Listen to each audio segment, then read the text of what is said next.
You are about to enter the world of urban legends, where fact is often stranger than fiction.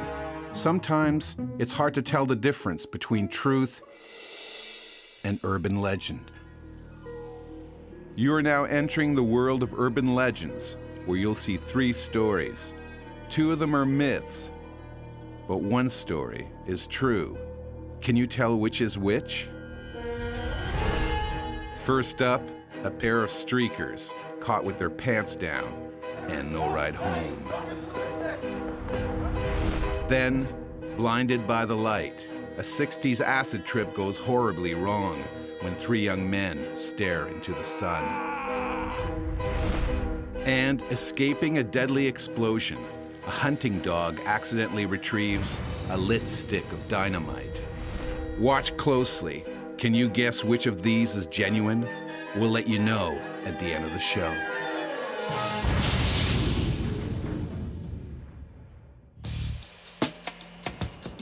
January in Spokane, Washington. Tons of snow, frigid temperatures, and long nights. For most, there's plenty to do in a big city, but the guys in this story wanted more. Nice. Kevin Blood and Dustin Rhodes were always looking to make their own fun. You have to be kind of inventive. I mean, during the summer, there's a lot of things to do. There's water sports and rock climbing and things like that. But during the winter, if you're not really into winter sports, it gets pretty boring. So, what to do? Shoot guns a lot, Throw a lot of parties, play computer games. make giant snowmen. Their ongoing challenge? To come up with something new, something to keep things interesting. On one particularly dull day, a heady mix of boredom, recklessness, and alcohol turns a heartfelt confession into a mischief-making prank. We went to this bar downtown. We started drinking. After several beers, Kevin starts pouring his heart out to his buddies over his inability to meet girls and go out on dates. I'm telling you, man, it's work and home. That's all I do with my life. Dustin and Josh were like, hey, you got a confidence problem with like the ladies. Just gotta get out, I gotta do something, I gotta meet people, but you know what? I got nothing. You're kind of shy. He keeps coming up to me, asking me how we can talk to girls. Well, I don't think you're trying very hard. I mean, we've tried everything we possibly could. Kevin's friends think he simply needs a boost, something to get him over his chronic shyness. And what better way, they figure, than to have him face his fears in the nude. Here's a suggestion. We'll go up to that diner on Highway 7. We decided that he just needed to get a little self-confidence, and the best way we figured was for him just to get naked and run past a bunch of strangers. It was like, well, I'm drunk, I'm young. And with that, the tale of the Spokane Streakers is born. I am so scared right now, but you know what? This is gonna be the greatest thing we've ever done. With the cold winter air and the effects of the alcohol wearing off, Kevin is now grasping with the sobering realization of what they're about to do. There's gonna be families eating dinner. Every time you say you're gonna do something, you need to not have such a negative attitude. That's your problem. Negative attitude. You're making me run naked through a restaurant. Because it'll be fun. The deal is done, and the streak is on. With their ingenious plan mapped out, and their buddy Josh along with his video camera to record the prank, the boys cruise to the diner. Are you ready? I'm ready. Each donning the perfect outfit for the occasion, a balaclava and a birthday suit. We park on the side so they wouldn't see the license plates on the car. Then we would run in naked, run through, do a lap around the restaurant, come back out, get in the car, and drive away.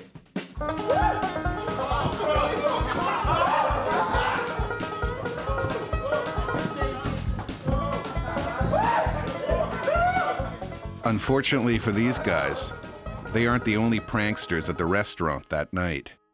As they flash for the diners, another opportunistic patron makes his move.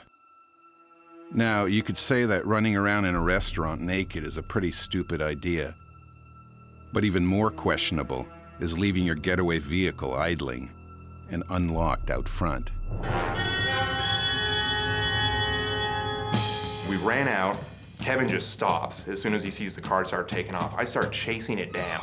Hey! Grab for the door handle. The dude turns, looks at me, smiles, and locks the door. Hey! You're stealing my... Hey, you can't steal... Now fully naked and totally exposed to the freezing winter air, they have nowhere to hide and absolutely no plan B. What do we do now? Let's get out of here. So we take off running behind the building, ran through a car dealership and found like this apartment complex in the back that it was all outdoor staircasing, so we could run in and hide underneath the staircase. Could things get any worse? Meet police officer David Beckley. Well, I got a call on the radio of a report of a couple of people streaking, and I was a few miles away and started heading over there. Figured any streaker worth his weight would be gone by the time I got there. Oh, guys, the calls!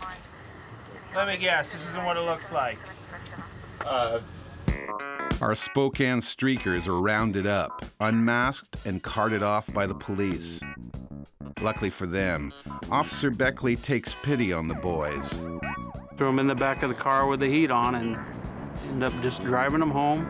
Felt bad that they kind of been outside in the cold, so we didn't really pursue anything as far as charges against them, thinking that they'd been punished enough. And so ends the silly tale of our Spokane Streakers. Too funny to be true, or just dumb enough to make sense? What do you think? We'll break our silence at the end of the show. But first, an instant challenge. See if you can guess right on mini myth number 69, the camper van caper. In 1978, Campbell Murphy from Phoenix, Arizona was planning a trip. He went all out on a top-of-the-line motorhome. It even had cruise control, perfect for Arizona's long and straight highways. Campbell figured he could easily set the van to a steady speed, then jump in the back and make a coffee, even listen to music. But Campbell soon grew weary on that long and straight desert highway, so he got into bed and was soon soundly asleep. Permanently asleep. Could that have actually happened? Did Campbell Murphy put too much faith in his high-tech toy? True tale? Don't get taken for a ride. It's false. These stories began circulating in the 70s and now pop up on the net on a regular basis. We have 3 stories for you on Urban Legends. We've told you the tale of the Streakers in Spokane, Washington. Did it happen? Now we'll tell you about the dangers of staring at the sun. Keep your eyes peeled, as the story could be true. Or not. We'll tell you which one of our 3 stories is the real deal at the end of the show.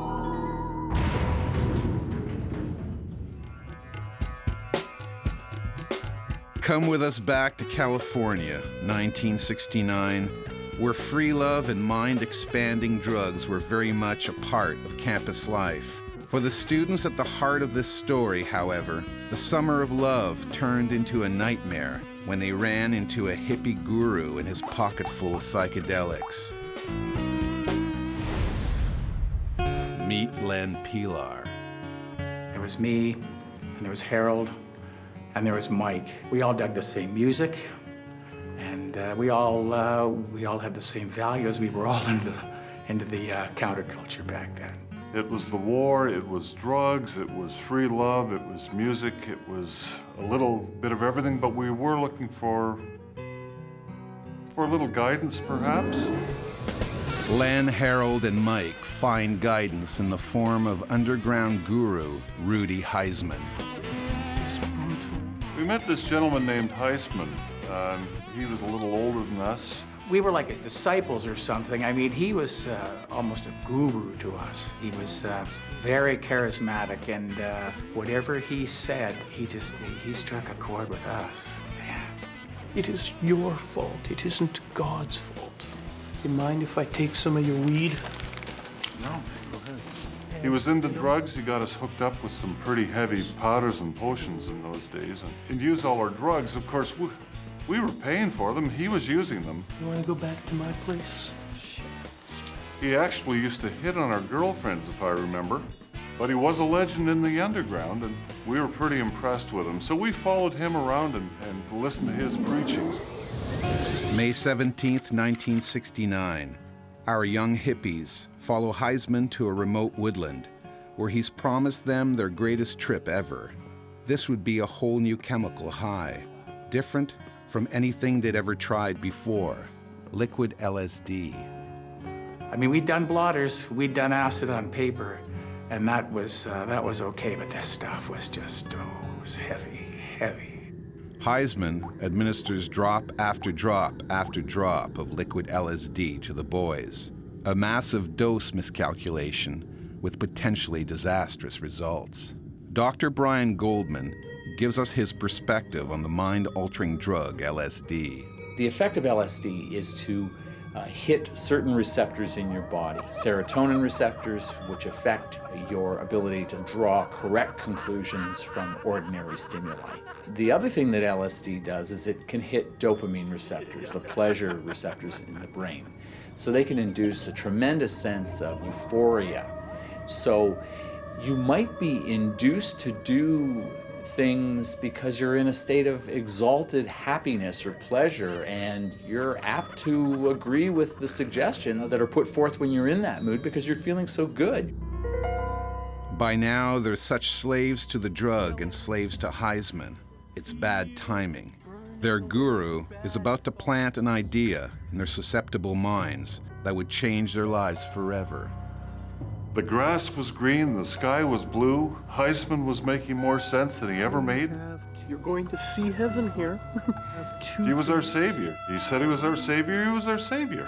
He started saying things like, look at the sun, the light of the sun will cleanse your mind. Look into the sun. Look at the sun. With their thinking all mixed up by the mind-bending drugs and under the hypnotic trance of Heisman, the boys do as they are told and begin staring directly into the sun. The drugs, combined with the blinding light, holds them in a euphoric, hypnotic trance. As a result, they are unaware of the damage the sun's ultraviolet rays are doing to their retinas. We actually have a name for this. It's called solar retinopathy. What's happening with solar retinopathy is that ultraviolet light is striking the macula. It's causing inflammation or swelling there. And yes, you can end up with a hole in the macula. Sometimes the damage can be permanent. And for our young men, the damage is permanent. The pain was intense. I mean, it was like daggers in my eyes. I remember we woke up in the hospital. At first I couldn't see much. I got a little bit of my vision back, but they had bandages on me for the first few weeks. And then they took the bandages off, and I couldn't see. I couldn't see a thing. The third blinded man, Mike Campbell, declined to be interviewed. He wishes to put this event behind him. As for Rudy Heisman, he was last heard of in Toronto, Canada in 1976. we were young, we were naive, and looking back on the whole thing, we were, I think probably stupid describes what we were back then, but three of us together, we're the three blind mice now. As far as drug stories go, this was no run-of-the-mill bad trip. But is it true? Find out for sure later in the show. In the meantime, see if you can solve the puzzle that is mini-myth number 197, the leaping lawyer. Gary Hoy, a Toronto lawyer, made a joke out of testing the shatterproof qualities of the huge window panes at his downtown office tower. It always horrified visiting law students. But Gary doesn't do that anymore because the last time he did, on July 9th, 1993, He broke through the shatterproof glass and fell from his office, all the way from the 24th floor. Did you fall for it? Good, as it was and is absolutely true. We have 3 stories for you on Urban Legends. So far, we've seen the stranded streakers, and too much of them. We've taken you on a really bad trip. And now, here's the story of a hunting dog that actually retrieved a lit stick of dynamite. Remember to stay with us to the very end, when we'll tell you which of the 3 legendary tales is true and which are just, well, legend. Meet Pete Shipp and his friend Gary Reed from Hampshire, England. They wanted to try their hand at something new, like hunting. But first things first, they needed a gun. Meet Pete's brother-in-law, Ken Allen. I've got 4 guns, all licensed, mind you, all licensed. Ken agrees to take them out himself. And on the day of the shoot, he even picks them up in his fancy new and expensive SUV. He'd only just bought it, apparently. Costs a lot of money. Huey, Dewey, let's go. We've got a shoot to do. We're about to take off, and then Ken says, Hang on a minute. What? Need a dog. Ken was right. Hunters often use dogs to hunt game birds. Here's hunting expert Vincent Camel to explain. I mean, not all birds get killed when they get shot. And so the dogs go and pick them up, bring them back, and then they have to be dispatched. It's all done very humanely. Yeah, it's very humane. Of course, bright spark is, Ken. He says, your missus, my sister, Tina, she's got a dog, ain't she? Meet Dexter, a chocolate Labrador retriever. Now, it's said that dog is man's best friend, but with friends like Dexter, you really don't need enemies. Come on, good boy. Come on. And before I know it, we've got the pooch, and we're on our way. Ken, Pete, Gary, and Dexter the dog are finally ready to try their hand at pheasant shooting. We thought if we get in there first thing in the morning, we'll be able to shoot a few birds. Here, buddy. Thing is, 2 hours later, nothing. So we decide to go back to the Range Rover, have a cup of tea, and decide what we're going to do next. That's when Ken comes up with his second bright idea of the day. One of these. It's dynamite. He's got 12 bars of the thing in the back of the boot. Well, we use dynamite for underwater blasting on rigs, and I had the idea of using it on the pheasants. Well, not to kill them, just to basically chuck it in the woods, big explosion, birds frightened, see the big explosion fly out, we can pop them out of the sky, no problem.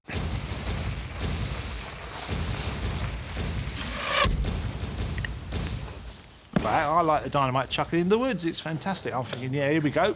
Give it a few seconds. Right. Well, the thing is, Dexter goes running after it. Where's that dog going? Dexter's trained to retrieve. The dog's gone after dynamite. So he goes off into the woods. Dexter picks it up and he starts running back towards us. The dog. No! Ken gets his shotgun and starts shooting at the dog. You shot at this dog? Well, of course we do. We ain't going to let the dog come at us with a stick of dynamite in its mouth.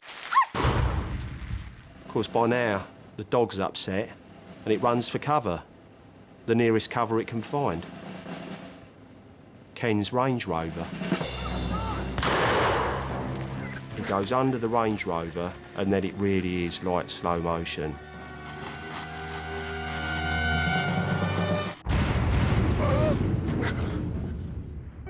Needless to say, Dexter's had it. He's gone. Tina's dog, dead.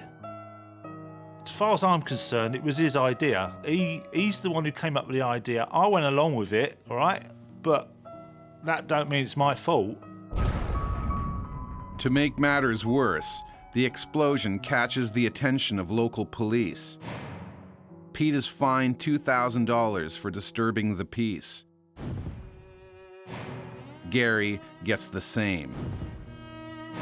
As for Dynamite Ken, he's hit the hardest, a 6-month sentence for illegal use of explosives. His new SUV is destroyed with over $50,000 still owing. It still sends shivers up me talking about it now. I still can't believe it. A fitting end to a frightening tale. But is it true? While you're considering that, consider this.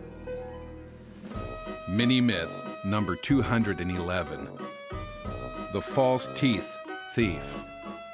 A man who broke into a cafeteria in Sweden accidentally left behind his false teeth. Unfortunately for him, his own social security number was actually engraved on them. So, in case of loss, the owner could easily be traced. He told the arresting officer he left in a hurry after failing to find anything of value and dropped the teeth while fleeing. But are you convinced by this denture adventure? They were false teeth, but it's a true story. The would-be thief got his teeth back and was arrested for break and entering.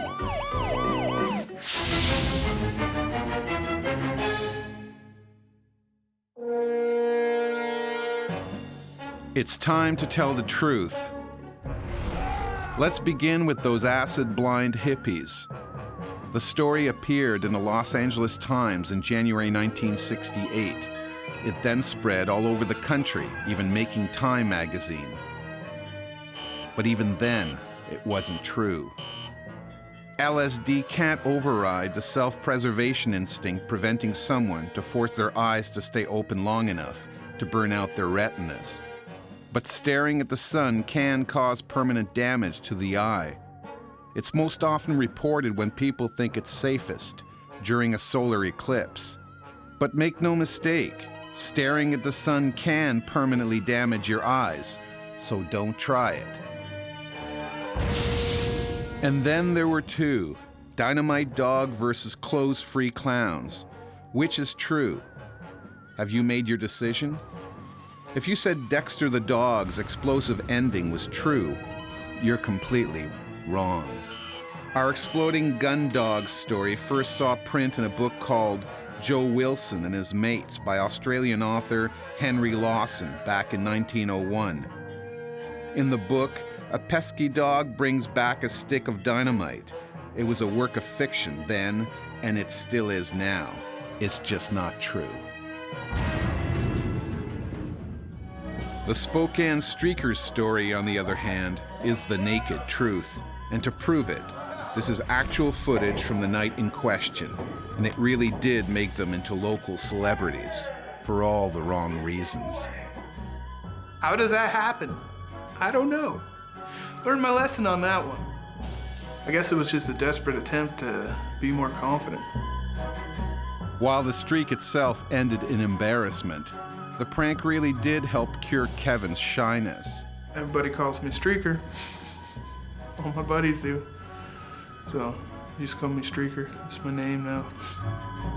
So as they streak into the annals of history, only you know the difference between truth and fiction. Or do you? Test yourself next time on Urban Legends.